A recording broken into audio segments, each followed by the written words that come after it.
Les polarités yin et yang dans le parcours flamme jumelle. Pour commencer, de mon point de vue personnel, il n'y a rien de gravé dans le marbre pour le parcours flamme jumelle. Il n'y a aucune limite, aucune restriction, et tout est possible.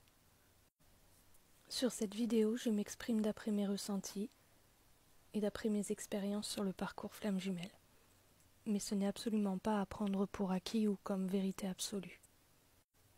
Gardez à l'esprit que chaque parcours est différent et unique. Tout ce qui fait la magie de ce parcours, c'est justement que tout est possible.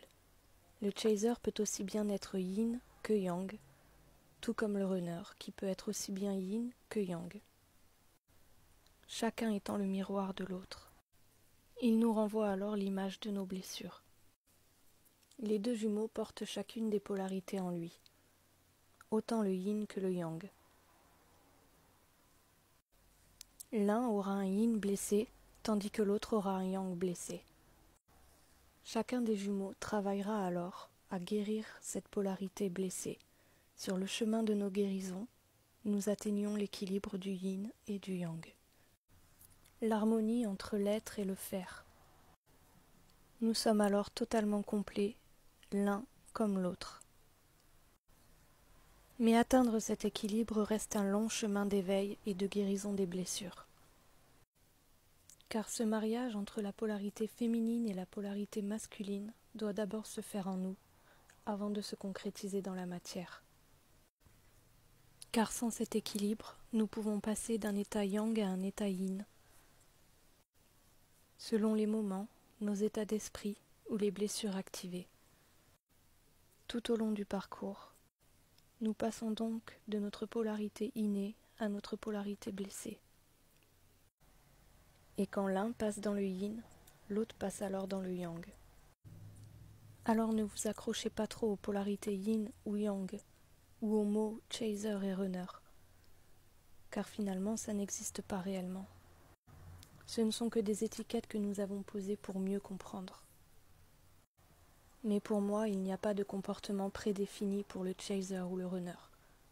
L'un peut très bien avoir le comportement de l'autre et inversement. Tout est une question d'évolution. Finalement, nos énergies switchent tout le long du parcours. Ou peut-être n'y a-t-il qu'un seul switch? Finalement, quelle importance? Pour ma part, j'ai décidé de me concentrer sur la guérison de mes blessures et sur mon retour à moi. De ne plus prêter attention aux étapes ou à l'ordre dans lequel cela doit se passer.